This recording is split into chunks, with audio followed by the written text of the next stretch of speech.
శ్రీశైలం సమీపంలోని ప్రసిద్ధ ఆధ్యాత్మిక క్షేత్రం బ్రహ్మంగారి మఠంలో మఠాధిపతి నియామకంపై నేటి అభిప్రాయ సేకరణకు భారీ స్పందన లభించింది. దేవాదాయ శాఖ ప్రాంతీయ సంయుక్త కమిషనర్ ఎస్ఎస్ చంద్రశేఖర్ ఆజాద్ ఆధ్వర్యంలో భక్తులు, శిష్యులు, స్థానికులు తమ అభిప్రాయాలను అర్జీల రూపంలో సమర్పించారు. గత మఠాధిపతి వీరభోగ వసంత వెంకటేశ్వర స్వామి శివైక్యమైన తర్వాత 4 ఏళ్లుగా వివాదాస్పదంగా ఉన్న ఈ అంశంపై కోర్టు ఆదేశాల మేరకు చర్యలు ప్రారంభమయ్యాయి. వర్షాన్ని పట్టించుకోకుండా వేలాది భక్తులు హాజరై మఠాధిపతి నియామకంపై తమ అభిప్రాయాలు వ్యక్తం చేశారు. రీజనల్ జాయింట్ కమిషనర్ మాట్లాడుతూ అందిన అర్జీలన్నీ పరిశీలించి ధార్మిక పరిషత్కు నివేదిక సమర్పిస్తామని తెలిపారు. 90 రోజుల్లో మఠాధిపతి నియామక ప్రక్రియ పూర్తి చేస్తామని స్పష్టం చేశారు. భక్తుల నమ్మకానికి అనుగుణంగా సక్రమంగా నియామకం జరుగుతుందనే ఆశాభావం వ్యక్తమవుతోంది.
స్వామివారు గృహస్థ ధర్మాన్ని అవలంబించి సతీ సమేతంగా రాజయోగ విధి నిర్వహణ చేస్తూ ధర్మ ప్రచారం చేశారు. గృహస్థ జీవితం గడుపుతూనే ముక్తి మార్గం అనుసరించవద్దు చెప్పిన అవతార పురుషుడు శ్రీ వీరబ్రహ్మేంద్ర స్వాముల వారు. సనాతన ధర్మం ప్రకారం కుటుంబం యొక్క జ్యేష్ఠ కుమారునికే ప్రాధాన్యత ఉంటుంది.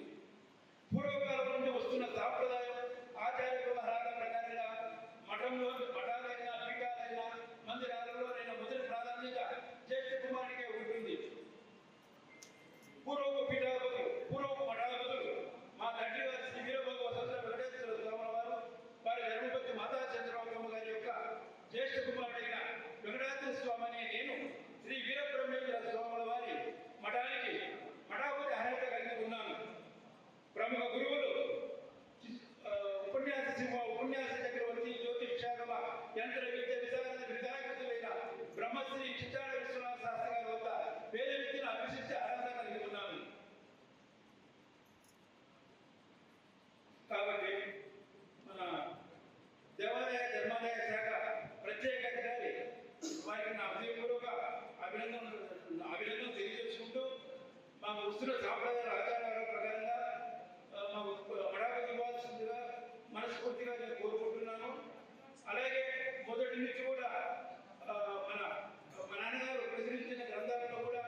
స్వస్తి